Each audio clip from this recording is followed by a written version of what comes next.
hunting, fishing, cooking, camping, conservation, travel, gardening, photography, family. family. Family. family. This is the Outdoor Rules Podcast.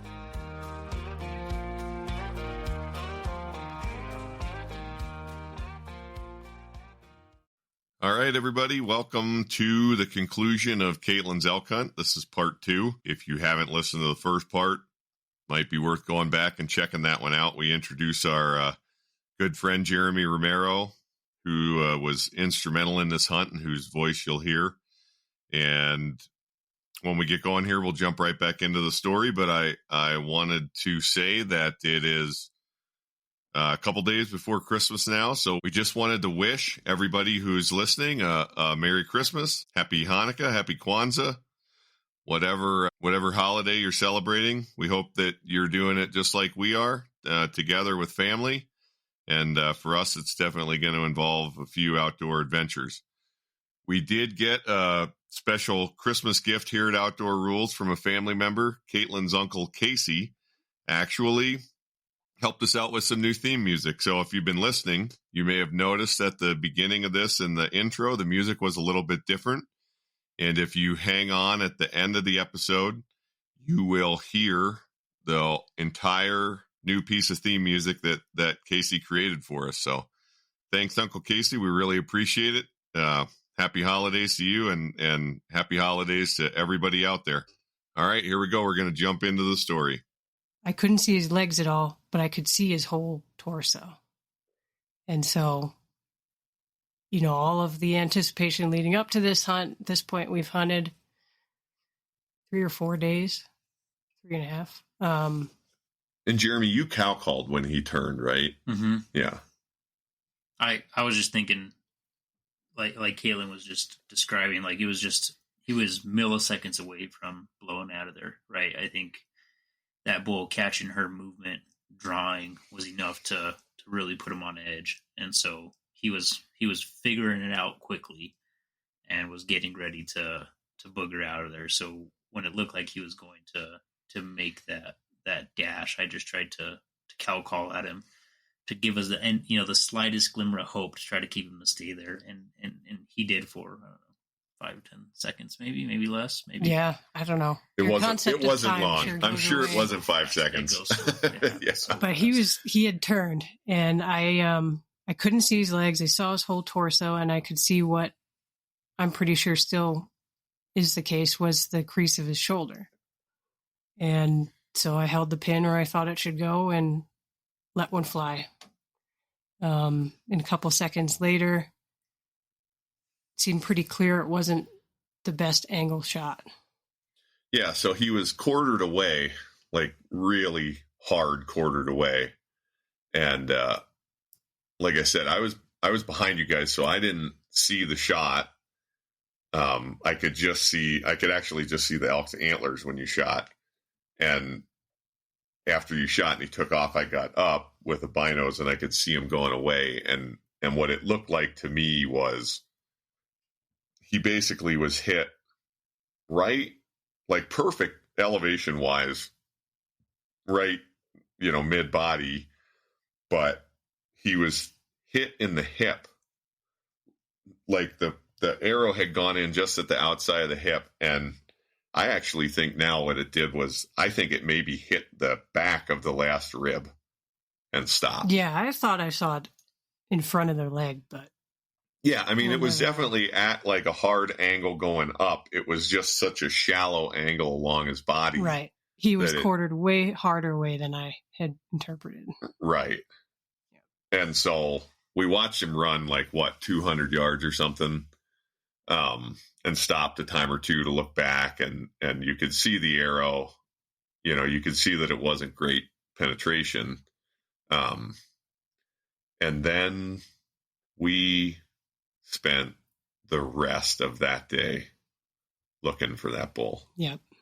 And we could not find blood. Past where we last saw. Right. It was like we found blood at the last spot that we saw him. And not good.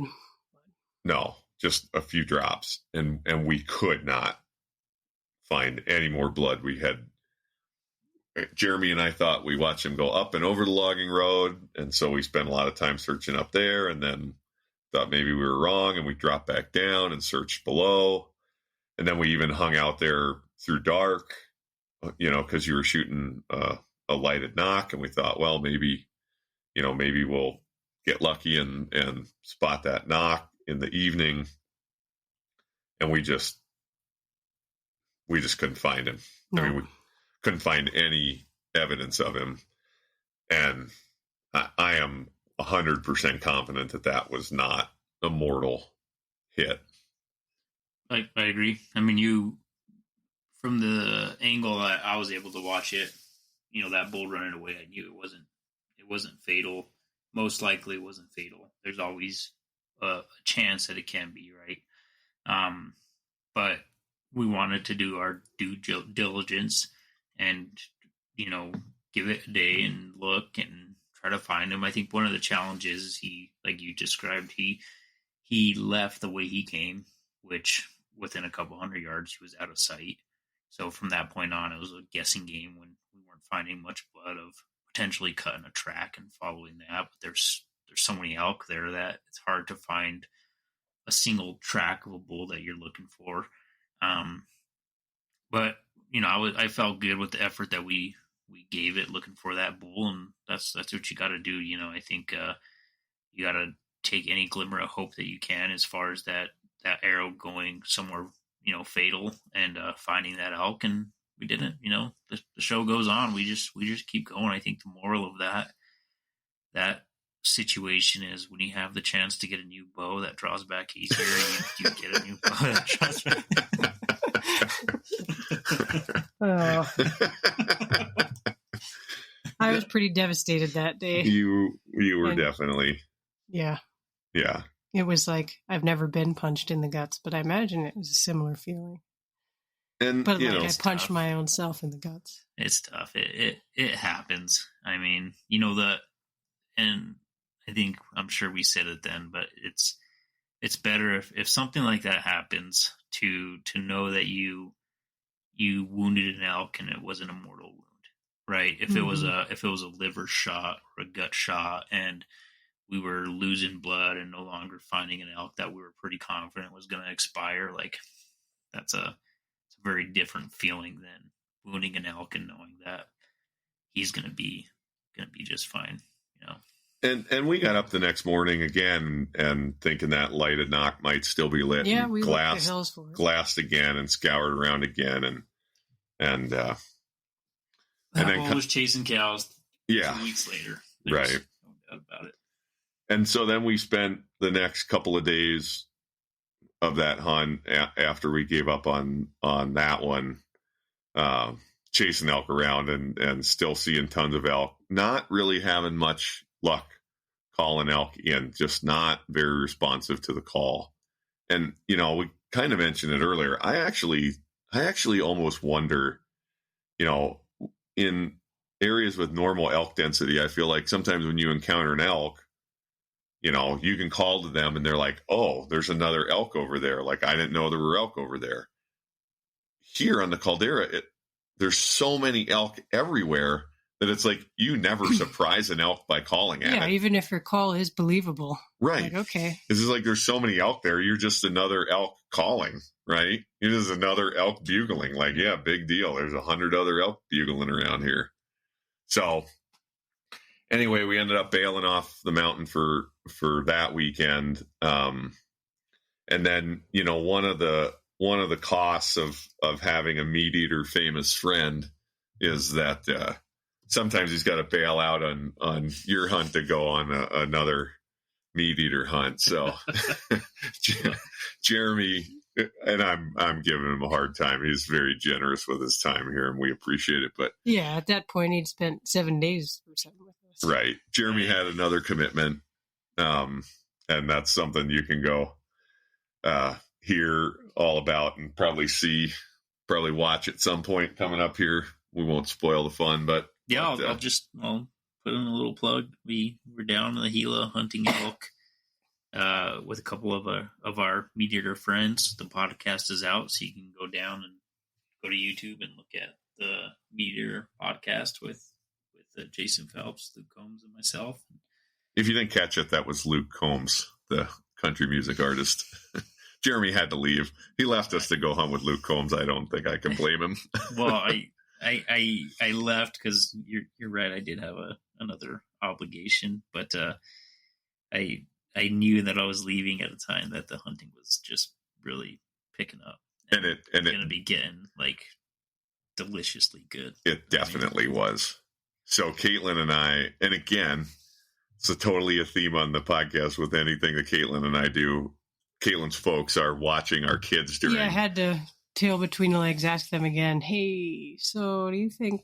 Right, we kept telling them, this is a really good hunt. We'll probably get one pretty early in the hunt. So, but maybe we might need some help again. But anyway, so I think it was that we had like Thursday, Friday, Saturday to hunt or something. Yep. Right? Uh-huh. And so we head up there on Thursday evening, just Caitlin and I, back to the same backcountry camp, and it is on fire. Yeah. I mean, every time we go back, like as this hunt goes on, it's like every time we go there, it's just next level better. I mean, the first weekend was amazing because we saw a bunch of elk and had great experiences with Robert. And then the second time we're there, it's good, but there's still not like really chasing cows and not really fighting with each other. Caitlin and I go back, and now we're watching big bulls chasing each other around. You're listening to bulls fighting. They're chasing cows. It is, now the rut has really started. And we went in on Thursday, had an amazing night Thursday night, watched a bunch of yeah, that elk. Was one of those instances where you just got stuck. You didn't want to do anything other than watch them. Right. And it was kind of worth it. I mean, it was just so good. We were up above kind of a series of wet meadows, basically, and some springs, and the elk were just going nuts in there. I don't know. We probably saw 50, 70 elk. Yeah. From that viewpoint, and bulls running everywhere and wallowing and right. bugling every direction. All of it. Yep. And then Friday midday, we kind of decide to head up into the area that Jeremy had been kind of encouraging us to go into. Same place we went the very first day that we were in there.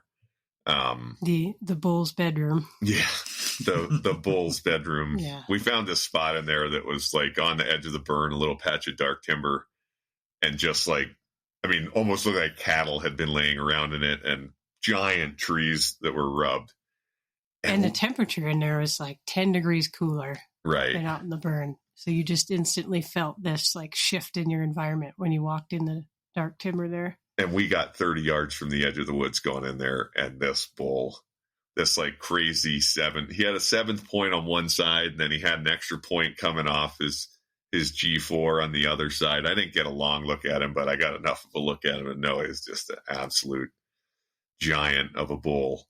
Spotted us, of course, and we busted him out of there. But again, there's so many elk there that, you get the sense that bumping them, they don't just run out of the country like they do, like, a lot of places where you hunt them in Montana, you bump a herd of elk and watch them run over 3 mountains. Anyway, so we got in there with the elk and we really mixed it up, and we called some bulls in, but we were still having trouble getting them to all the way commit. Yeah.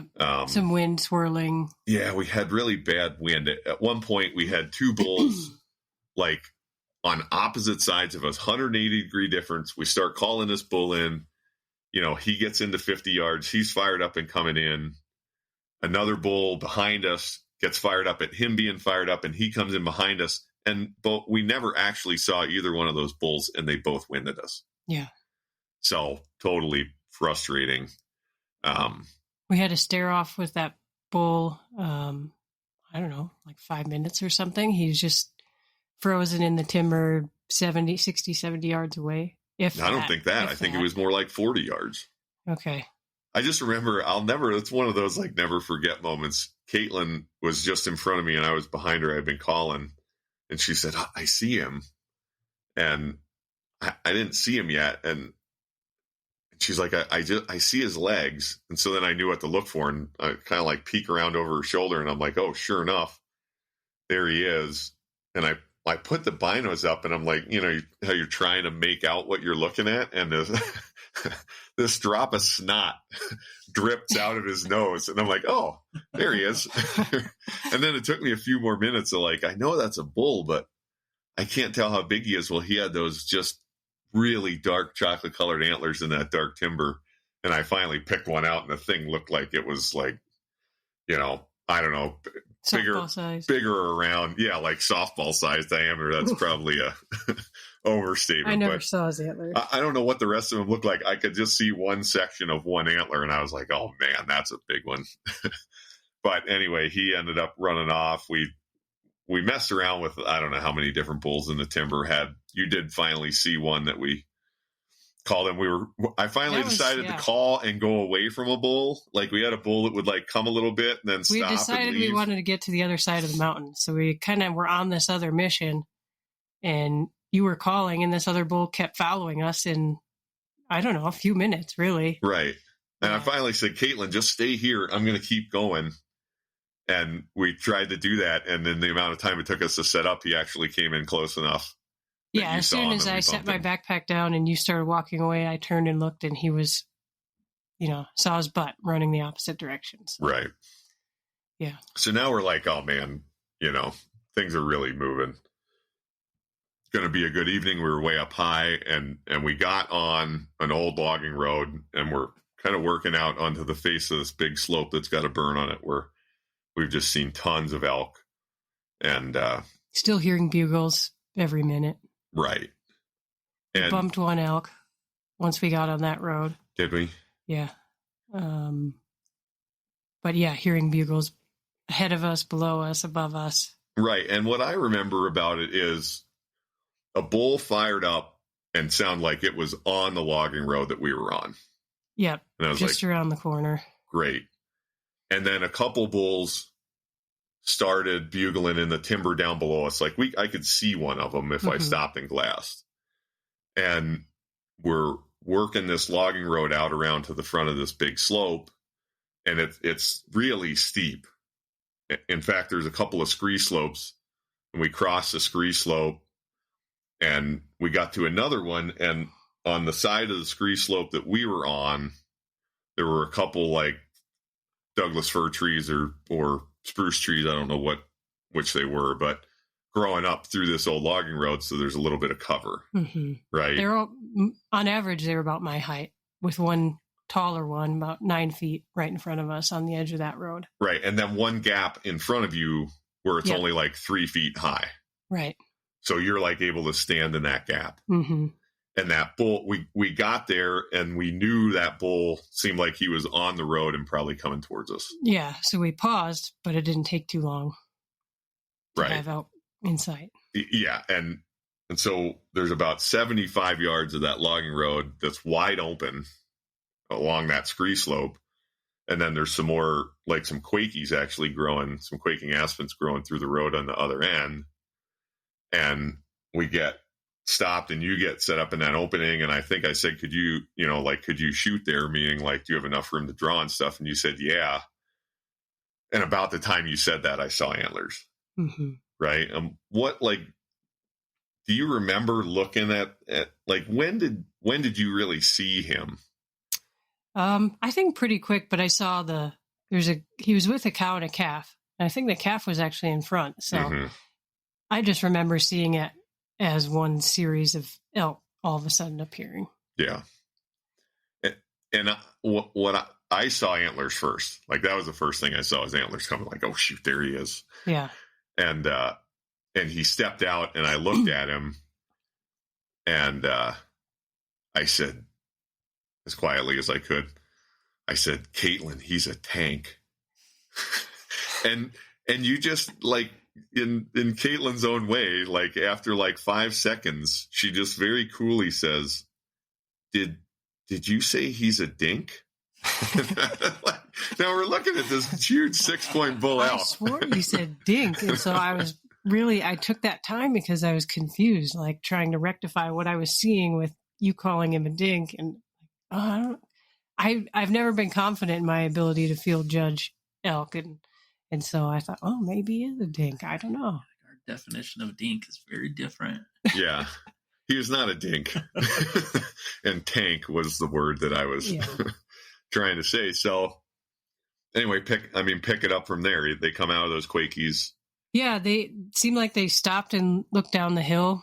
Like we said, there were other bulls bugling, so they were kind of just checking it out. And they took a few more steps toward us, but then there was this little bit of, from the road perspective, you'd call it a pullout almost. So they actually turned off the road onto that little piece of land next to it. And then the cow went down the hill and the bull was in tow. And then he kind of nudged that little calf. Yeah, he almost hooked her with his horns. Yeah. And bumped her off the road. And I thought, well, that he's going down the right. They were about 50 yards then or something, right? Yeah. I thought, okay, well, that's it. Right. Seemed like there wasn't anything else he could do, but he didn't. And we still haven't really rectified whether you called or not. I'm pretty sure you had called. In the heat of the moment here, Caitlin have different memories. Says that I cow called, and I'm not sure that I remember cow calling. But what I do know is if I did call, he didn't acknowledge it. No, it wasn't like he turned and bugled or anything like that, or turned and came in on a rope. Right. But he didn't go down the hill. No, he stays on the road. Right. And he just kind of saunters towards us. Yep. You were calling out ranges. I think he paused maybe around 30. Yeah, it was hard. It was actually hard for me to get ranges because I had to lean out around that behind you. Taller tree. Right. Yeah. And I know I got him at like 26 or something. Wherever he took a long pause the first time when it was like, oh, I think he's in range, and he stopped. He wasn't a very good angle. Right. From what I remember, he was kind of quartering toward us with his head turned. Yeah, he was definitely walking into us. And I know I got him at like 26 yards, and he took a few more steps. So it's like he's definitely, where we want him. And like you said, he was kind of quartering towards, he was looking down the hill below us to where those bulls were bugling. And I know you said, should I draw? And I said, no, just wait. He'll look away. And like, sure enough, within 5 seconds, a bull bugled kind of behind him somewhere, and he turned his head around. And I'm thinking, you better get this full drawn on the first try. And you did. I did. Yeah. So you drew, and he didn't see it. Yep. Still totally oblivious. Now you're at full draw. And I don't know if you put your bow up or what. And I know I said, just wait, he'll turn. And I mean, it was just like a hunting video. Like it was just like, almost like it was scripted, like too perfect. Again, within like 5 seconds. Yeah. He takes those steps. He just turns his whole body perfectly broadside. Yep. And you let one go. I let one go and lose him for a split second, only because he actually was running. He went down the hill, but kind of ran toward us. Yeah, he bailed off the road. Yep. And then was running along the mountain. He's coming out right below us. Did that arrow have a lighted knock? Yeah. So did you see like? I knew. You hit kind of in the. I knew he hit him. We thought it might be a little bit high. Actually, I remember seeing it and thinking, oh, maybe that's a bit high, and hearing Mike go, oh no. I thought I was feeling pretty low. Incline, right? It's probably where. No, he was level with us. Oh, he was level. Yeah. No. So I did. I thought it was high. I thought it was perfect, from a front to back standpoint. Yeah. Well, those old bows, they wobble the arrow. Yeah, right. You never really know with that. It hits bow. where you're aiming. It's just right. The angle of the arrow. So the arrow went right through him, passed right through him, and like Kaylin said, he dropped below us, and now he's 20 yards below us, standing there broadside again. Mm-hmm. And I can see where he's hit, and I can see some blood, but I'm emphatically encouraging you to get another shot into him, right? Yeah, so I'm working to knock an arrow, and he's just standing there. He doesn't know we're there at that point in time, but then I go to draw, and he looks up and sees us. And in that time, he coughed, and it was like that wet cough, and I was like, oh, that's good. He's definitely shot through the lungs. And so go ahead, you draw. Yeah, he sees me draw, looks up, and then takes a step or two and just tumbles. Well, he turned to go downhill. He whirled away from us to try to run down this steep hill, and he made it like 5 yards, and there was a big deadfall log there. And didn't get over it. He didn't. Well, he got over it, but he got over it by somersaulting over it. Right, he hit it and flipped over it, and then he was laying there, and you were still at full draw. Adrenaline was high, and you're like, "Should I shoot him again?"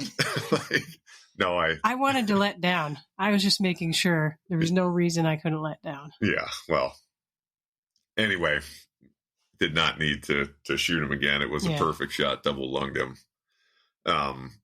And so all that, I think it was right about 6 p.m., right? Yeah.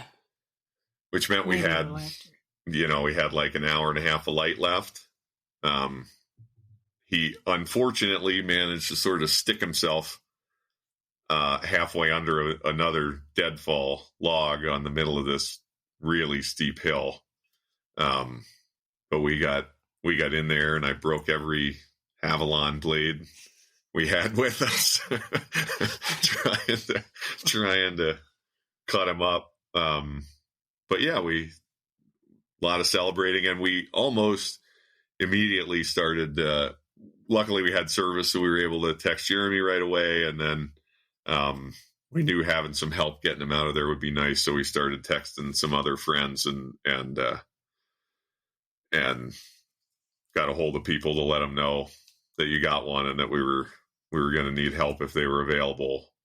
They were kind of on standby anyways. Yeah. I think ready to get a call. Right.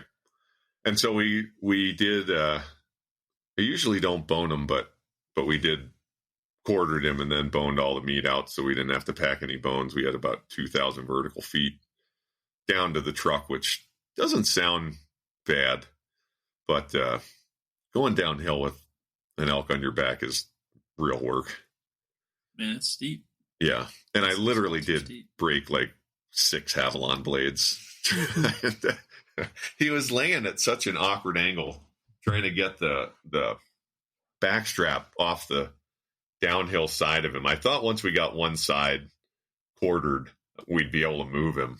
And we got the quartered off of one side. Uphill, yeah. And we had to try to pull him uphill, and it was just like an impossible task. So anyway, took us till about midnight, got a load of meat back to camp, right? Mm-hmm. And then luckily our friends Oren and Aaron and Matt all came in first thing the next morning, and by noon we had them all the way out and camp out. And that's the story of Caitlin's big elk hunt. Dink. The Dink. Yeah. How big is he, Caitlin? Well, I scored him, but I'm not a Boone and Crockett or Pope and Young score or anything. And I had him at 319, I think. Everybody I tell that to says, no, that's not what he is. He's bigger than that. Well, then you ask me. How big do you think he is? I think he's a 330 bull. He's a nice bull. Am I looking at him? Yeah, that's him. Yeah. He's not very wide. Nice skull. Who did that skull? Yeah, Jeremy cleaned the skull for us. You just can't see the side that's missing a tooth.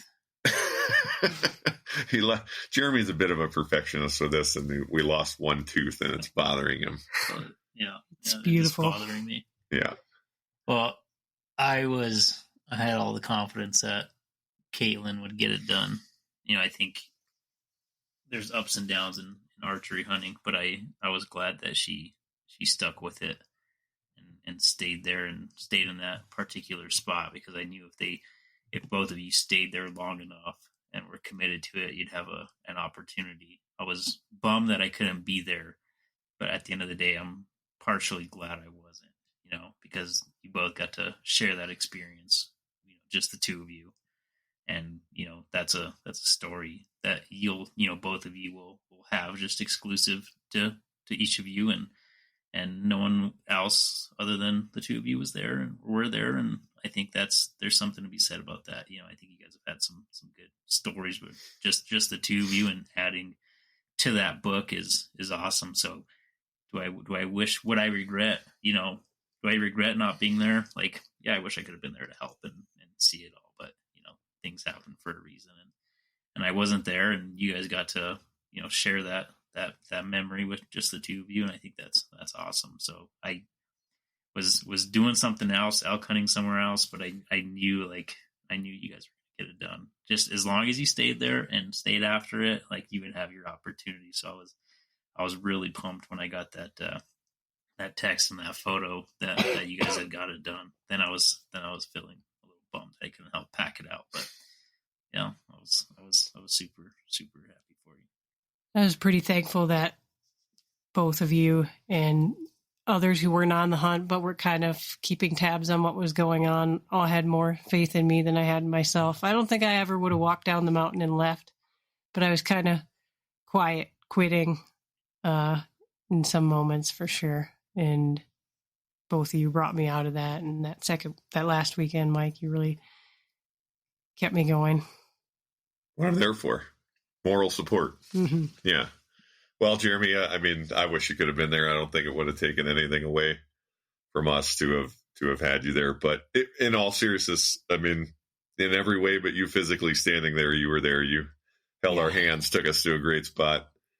Got us an opportunity. Yeah, right. Exactly. So couldn't be more thankful for your help on this and your friendship. Yeah, that's the story. Hopefully one of us draws it again next year. Oh my God. I hope that I hope so. If anybody draws it, let us know. I'll see my tactic now is recognizing that my draw odds of actually drawing that hunt are really slim. I just try to convince enough of my friends that are willing to let me go on the hunt to apply for it. So it's not a bad plan. No. It is. I've said this before, but it's one of the best elk hunts in the world. It is really, truly an amazing place to hunt elk, and a blessing that opportunity even exists. It's kind of thing, at least until those draw results come out every year, you can dream about. It's a little bit like winning the Powerball, I guess, but in a hunting specific way. It's just the idea of knowing that it's a possibility you might get to hunt there is fun to think about. Yep.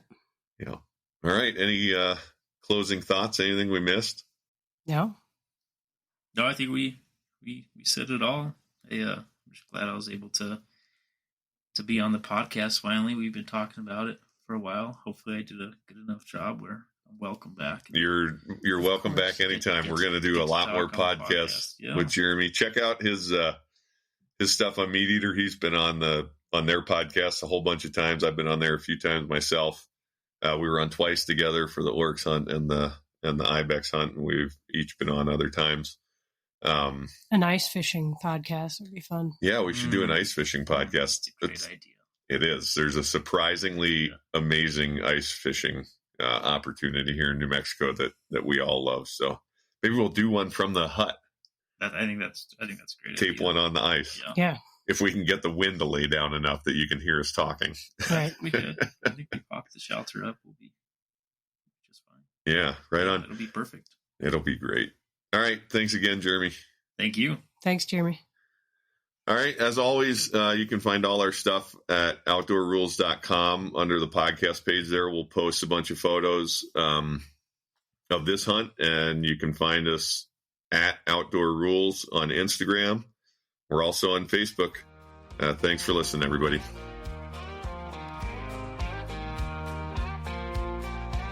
Hunting and fishing, the great outdoors. Mixing history, laughter, love, and folklore. Creating memories with family and friends. These are the trophies that matter in the end. Outdoor